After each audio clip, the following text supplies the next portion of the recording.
grade 11s. This is physical science. My name is Gillian, and today we're going to look at interactions between molecules. I've called it friendship forces because this is a relationship between molecules, and the proper science word we know as intermolecular forces. So let's have a quick overview and see what we do need to know and why we need to know it and what we're going to do today. So let's have a look at my board.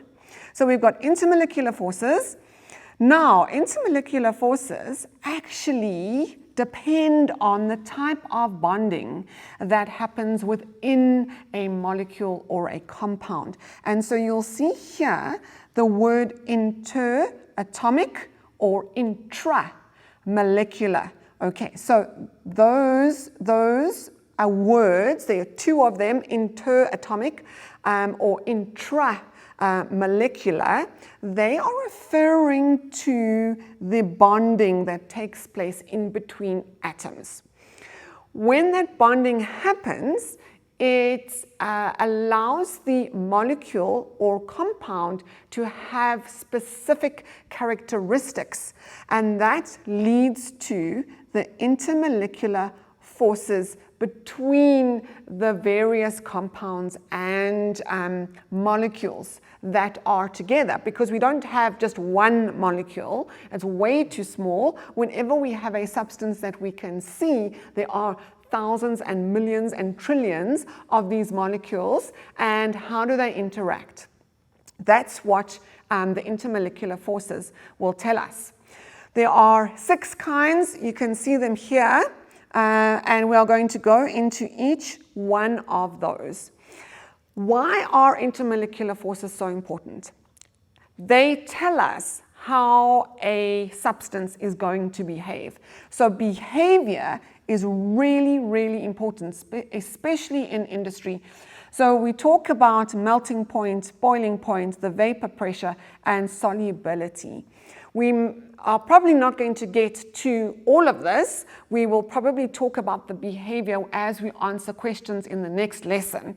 So today we're going to quickly have a look at, we're going to refresh our memories about bonding, covalent bonding and ionic bonding, and then we're going to look at each individual molecule and how they interact, the molecules and the ions, to give us this varying strength of intermolecular forces. Okay, so let's go down memory lane. So bonding, let's have a look at ionic bonding. So remember, we are looking at the interatomic or intramolecular. That is what happens inside, in between the atoms. So ionic bonding is between metal and non-metal. There has to be a difference of electronegativity of this. Now you might have seen this interesting symbol. Delta means change in this case difference, in En stands for electronegativity.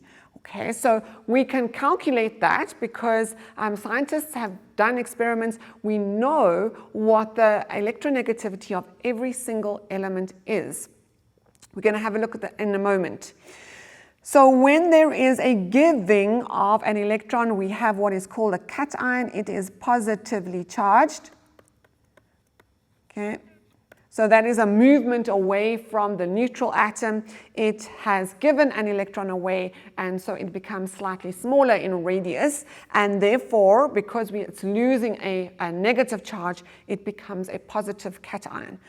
The other element that is involved in the ionic bonding will accept an electron, and therefore its radius is going to get bigger, and it is taking on an extra electron or electrons, and it becomes negatively charged, and we call that ion an anion. So these that move away from the neutral atoms are called ions, we know, and one's a cation, one's an anion.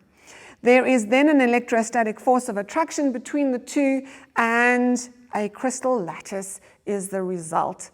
So let's have a look at this electronegativity. if you look at this periodic table, this is the periodic table that you will be getting in your grade 12 exam. It is part of your data sheet. You'll see there's a whole lot of information on it, which is really important. And this here it tells us where to find the electronegativity. So we'll see it on the side here. Now, electronegativity is the ability or the desire of an atom to draw the bonding electron pair. So we have lone pairs in the structure of our atom. They're not involved in the bonding.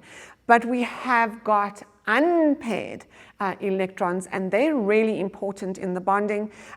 So when there is an overlap of electrons, a sharing of electrons, that bonded electron pair is drawn towards one of the atoms.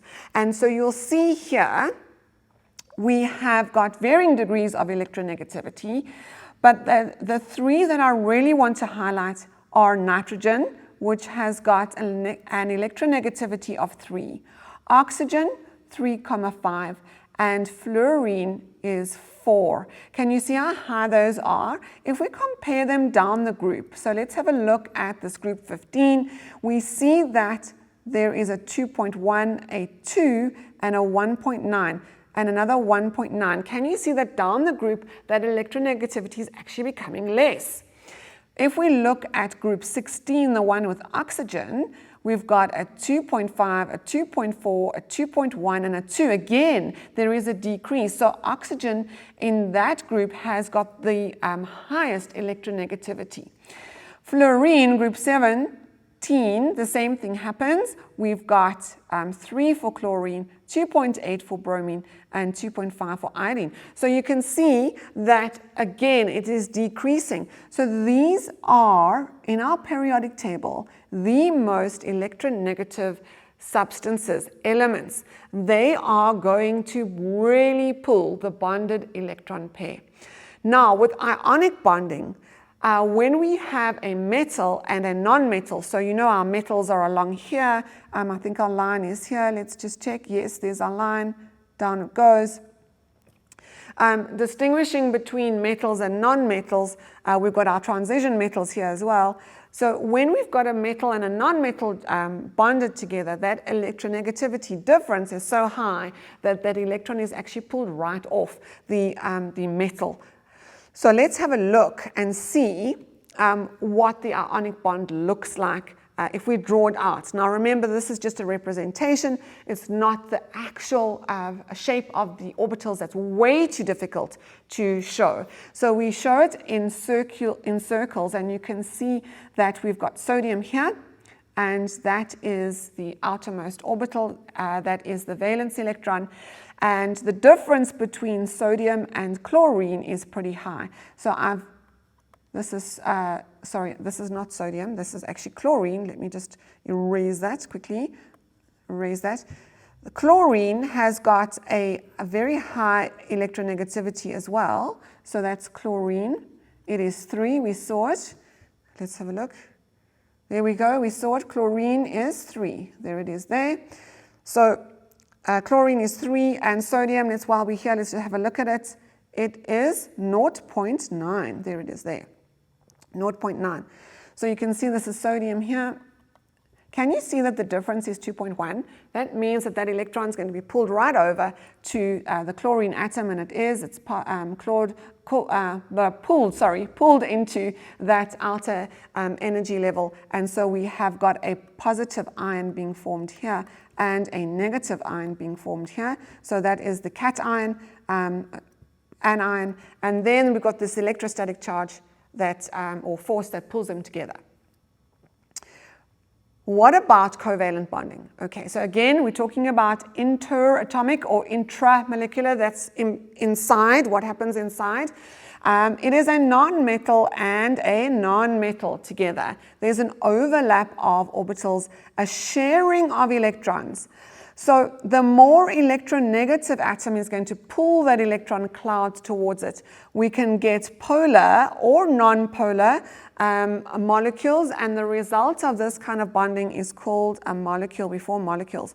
Now, this is quite important, the polarity, because it's going to tell us how the molecules interact with one another, and that's the relationship, that's the friendship that I'm talking about, and it's the intermolecular forces that will result and how strong they are. So I have a water molecule here for you, and this is the valence electrons. So we're talking about these electrons that are involved in the bonding.